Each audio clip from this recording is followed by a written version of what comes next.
जोश में आ जाते और कहते हैं कि तू नबी की बेटी है और तू कहती किसी को ना बुलाना। मैं तो सारे मदीने वालों को बुलाऊंगा, मैं अंसार को बुलाऊंगा, मैं मुहाजिरीन को बुलाऊंगा, मैं पूरे मदीने को तेरे जनाजे में जमा कर दूंगा। हजरत फातिमा इशारे से कहती है कि नहीं, मेरे जनाजे में किसी को ना बुलाना, मेरे जनाजे में सिर्फ तुम होंगे और मेरे ये दो मासूम बेटे होंगे, इनके सिवा मेरे जनाजे में कोई ना आए। हजरत अली पूछते आखिर वजह क्या है? हजरत फातिमा रोने लगती और रोकर कहने लगती है कि मेरे वालिद ने मुझसे कहा था कि बेटी पर्दे में रहना, मेरे वालिद ने मुझसे कहा था बेटी पर्दे में रहना। मैंने मेरी वालिद की बात को पूरा कर लिया। जिंदगी में किसी मर्द ने मेरे बदन को नहीं देखा। मैं चाहती हूं कि मौत के बाद भी कोई मेरे बदन को ना देखे।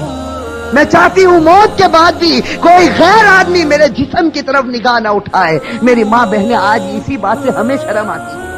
आज हमारी माँ बहनों को कहा जाए कि भाई पर्दा कर लो, और हमारे जवानों को कहा जाए कि तेरा चेहरा ऐसा बना दे जो चेहरा तेरे नबी का था। तो मेरे भाइयों हमें पसंद आता है? मेरे भाइयों हमारे जवानों से पूछो कि भाई चेहरे पर दाढ़ी रख ले। हमारी माँ बहनों को कहो पर्दा कर ले। मेरे भाइयों ये हमें पसंद नहीं आता। बताओ अगर नबी से सच्ची मोहब्बत होती, फातिमा से सच्ची मोहब्बत होती, तो फातिमा की आखिरी वसीयत है कि जिंदगी में किसी ने मेरे बदन को नहीं देखा। मैं चाहती हूं कि मौत के बाद भी कोई मेरे बदन को न देखे। रिवायत के अंदर है ये तीन बातें कहकर फातिमा एक अजीब और गरीब जुमला कहती है और हमेशा के लिए खुदा को प्यारी हो जाती। आखिरी जुमला हजरत अली से कहती है कि अली आज मैंने रोजा रखा है। मेरे भाइयों सुनो, हजरत फातिमा कहती है कि अली आज मैंने रोजा रखा है। ख्वाब में मेरे वालिद मेरे नबी ने मुझसे कहा था कि सहरी अली के दस्तरखान पर करना, इफ्तार इंशाअल्लाह मेरे दस्तरखान पर होगा।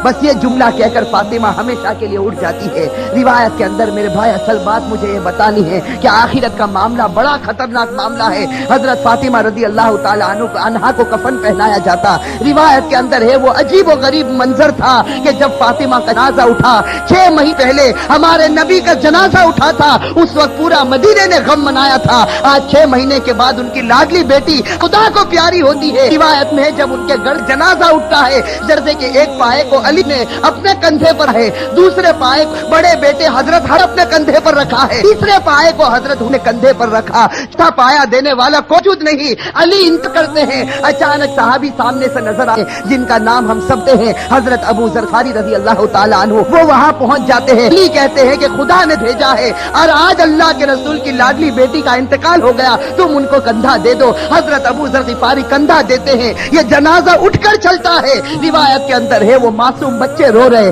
वो अली रो रहे, अबू जर ग़िफ़ारी रो रहे। रिवायत के अंदर है कि वो कब्र जहां कब्र को खोदा गया था, अब उस कब्र के अंदर फातिमा को रखना है। मेरी माँ बहनें कान खोलकर सुने, जब उस कब्र के अंदर फातिमा को रखना होता है, हसन और हुसैन जो मासूम बच्चे अपनी माँ को जब कब्र में रखने जाते हैं तो बेचैन होकर तड़पने लगते हैं, जैसे कोई मछली बगैर पानी के तड़पती है। हजरत अली की आंखों से आंसू जारी है, दाढ़ी मुबारक तर हो गई है, कपड़ा मुबारक तर हो चुका। हजरत अली रो रहे, वो मासूम बच्चे रोते। उनका रोना देखकर हजरत अबू जर ग़िफ़ारी रज़ी अल्लाह ताला अन्हु के अंदर एक हालत पैदा हो जाती है। हजरत अबू जर ग़िफ़ारी बर्दाश्त नहीं कर सकते इस मंजर को। हजरत अबू जर ग़िफ़ारी जब हजरत फातिमा के जनाजे को रखने जाते हैं तो कब्र के साथ में बात करना शुरू करते हैं। अबू जर ग़िफ़ारी उस कब्र से कहते हैं, या कब्र, हजरत अबू जर ग़िफ़ारी उस कब्र से कहते हैं, या कब्र अतदरी मनिल्लती जिना बिहा इलैका, या कब्र अतदरी मनिल्लती जिना बिहा इलैका, हादिही बिन्तु रसूलिल्लाह, हादिही ज़ौजतु अलीइन, हादिही उम्मुल हसनैन। हजरत अबू जर ग़िफ़ारी उस कब्र से कहते हैं कि एक कब्र, तुझे मालूम है हम किसका जनाजा लेकर आए? इसलिए कि हजरत अबू जर ग़िफ़ारी से बर्दाश्त नहीं होता।